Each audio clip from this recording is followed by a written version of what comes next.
मेरा नाम एडवोकेट किशन लाल गोसर। कहाँ से? रतलाम MP। अपने रेलवे के पहले इंट्रोडक्शन रेलवे आप रेलवे हो, पहले रेलवे आप आदेश करो। आप रेलवे रिटायर्ड एम्प्लॉई हैं। नमस्कार, रोहित रिपोर्टर देख रहे सभी दर्शकों का स्वागत है। इस वक्त भारत की राजधानी दिल्ली के अंदर जंतर मंतर पे मौजूद हूँ और जंतर मंतर पे वही जंतर मंतर है जहाँ पर हजारों के तादाद में, लाखों के तादाद में रोज़ प्रतिदिन अपनी अपनी मांगों को लेकर के सरकार, केंद्र सरकार के कानों तक आवाज़ पहुंचाने के लिए लोग अपने देश के कोने कोने से जंतर मंतर आते हैं, पर सरकार इतनी गूंगी बहरी है कि उनके कानों तक आवाज़ सुनाई ही नहीं देती है। आइए यहाँ पर कुछ और जो हैं कि रिटायर्ड जो हैं सर्विसमैन, रेलवे के हैं और बैंक के हैं, तमाम तरह के रिटायर्ड जो कर्मचारी हैं वो आज जंतर मंतर पे एकत्रित हुए हैं पूरे देश के कोने कोने से। आइए हम इनसे बात करते हैं, इनकी मांग क्या है, डिमांड क्या है, आखिर अपने घरों में ये चुपचाप बैठते क्यों नहीं, क्यों आ जाते हैं जंतर मंतर पे।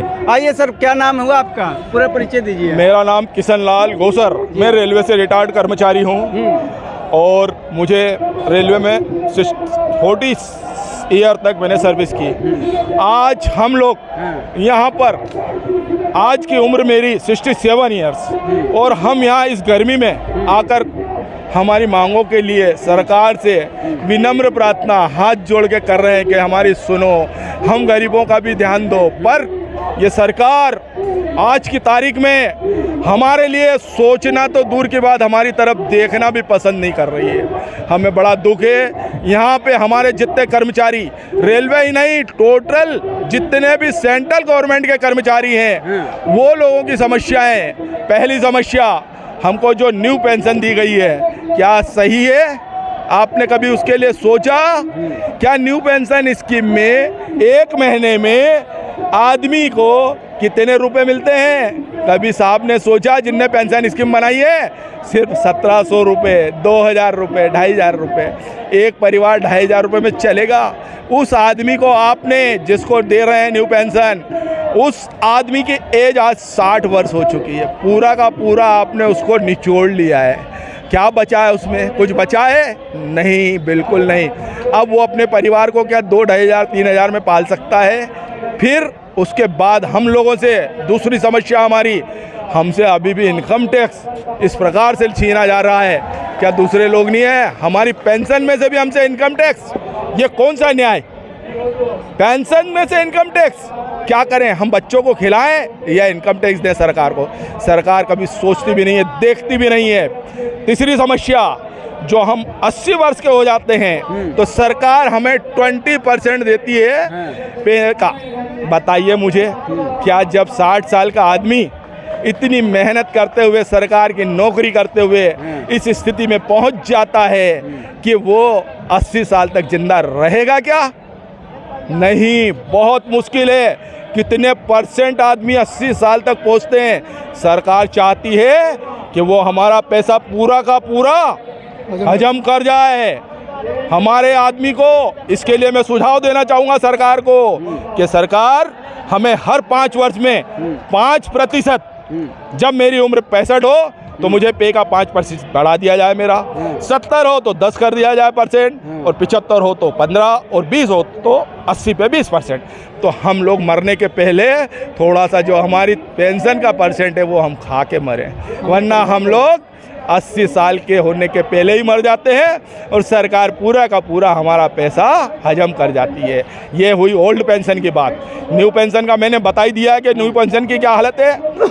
चौथा, उसके बाद हमारे साथ जो सीनियर सिटीजन हैं, यहाँ पर आज तक लोगों को कंसेक्शन मिलता था 50%। कंसेक्शन भी खत्म। वो कंसेक्शन हमारा कोविड में ये बोल के ले लिया, भैया हमारे पास पैसे नहीं है, तो कोविड में हमारा वो भी छीन लिया। अब हमसे टिकट भी लेने जाएं तो 100 रुपये का टिकट 100 ही रुपये में देते हैं। मेरे भाइयों, हमारा कंसेक्शन तो वापस कर दो।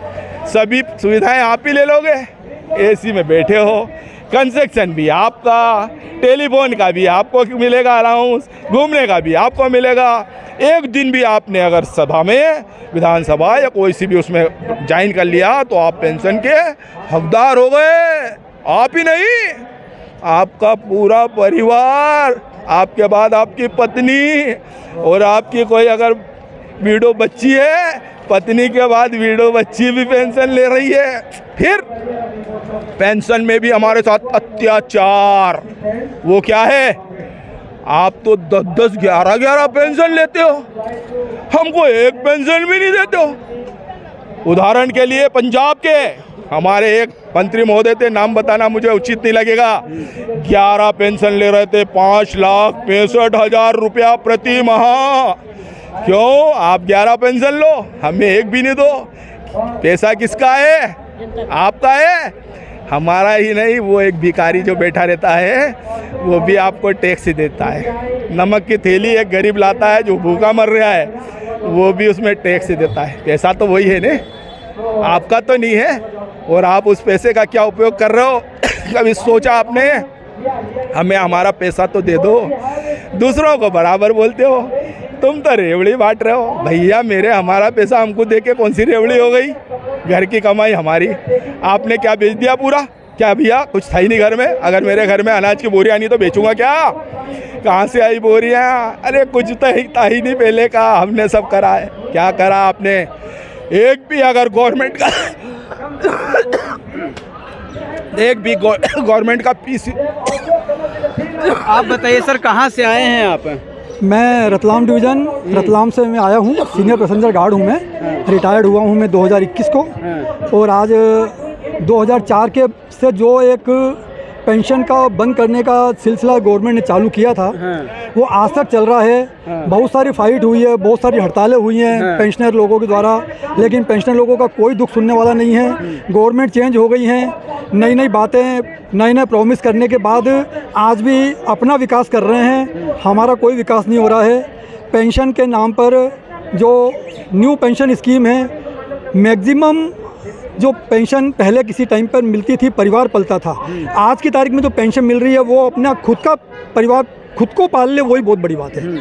1200, 1400, 1600 रुपये ये पेंशन मिल रही है। बड़ा ही दुख है। यहाँ पर आज हम जंतर मंतर में नई दिल्ली इकट्ठे हुए हैं, 21 अगस्त आज है, और हम ये अपनी डिमांड लेके आए हैं कि हमारे ओल्ड पेंशन स्कीम चालू की जाए।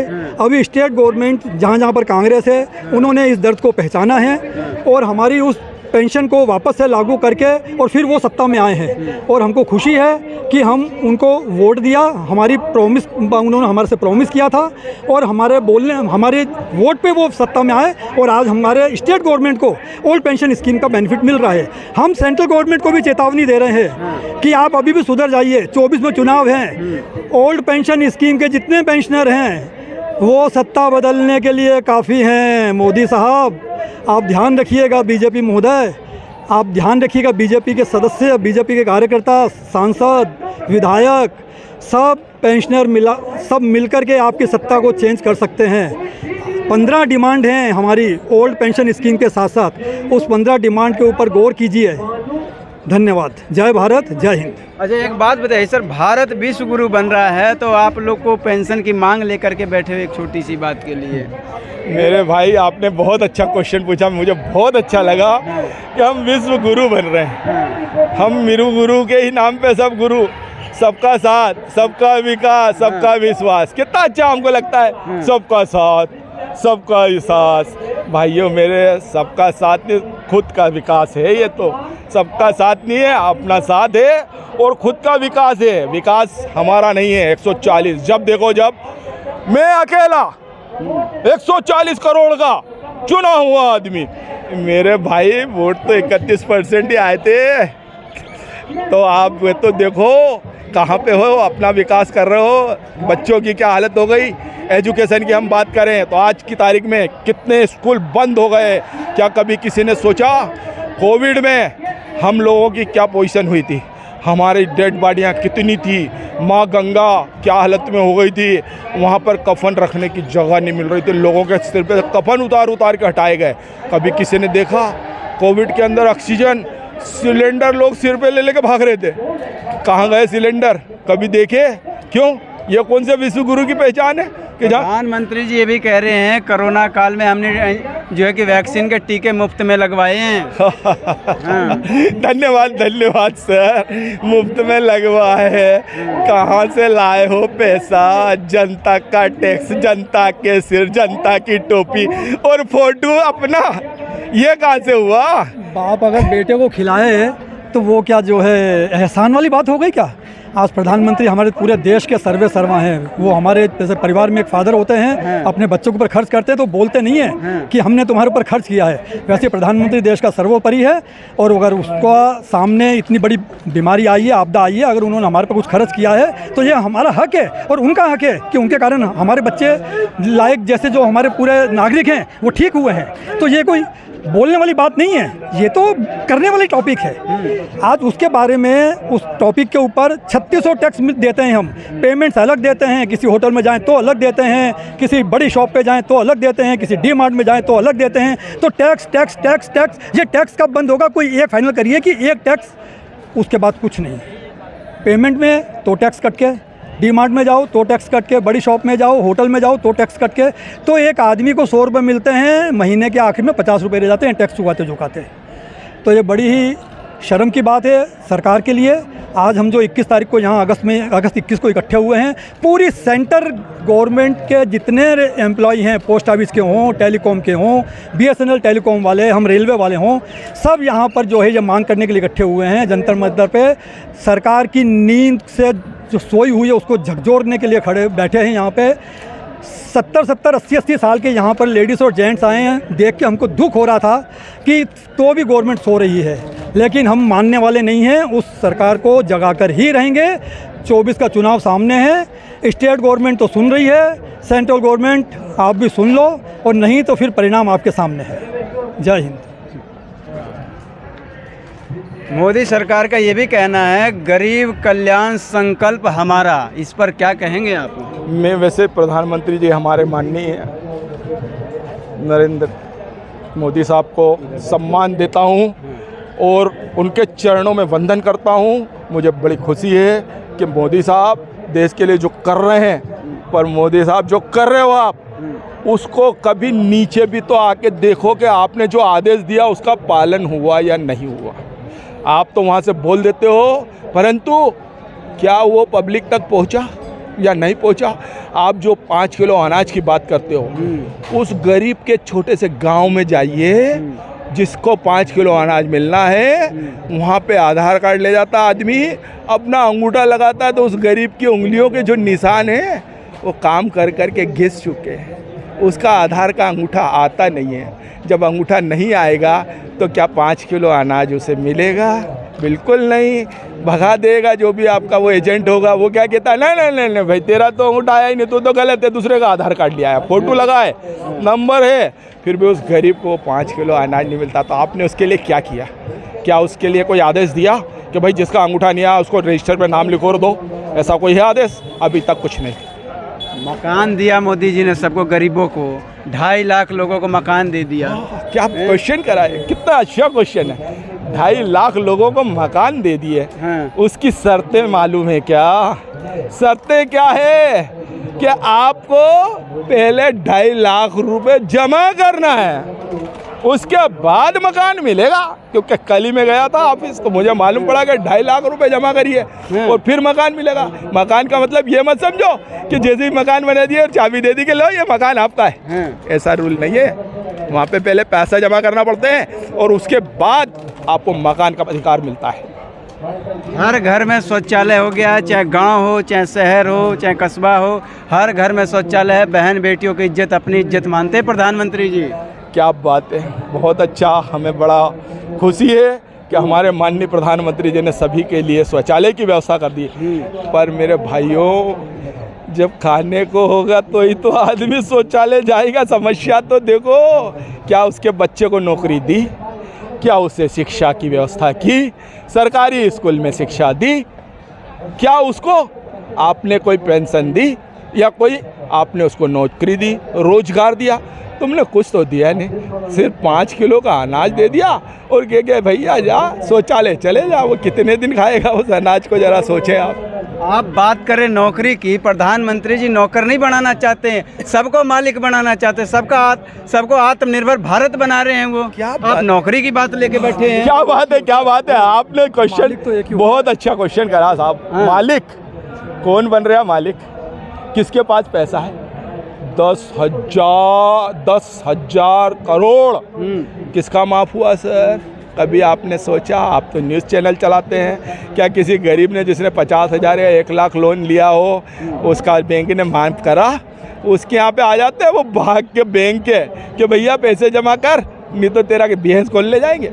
ये कर देंगे। पैसे उनके माफ किए गए जो आज की तारीख में अपने आप में सक्षम ताकतवर हैं।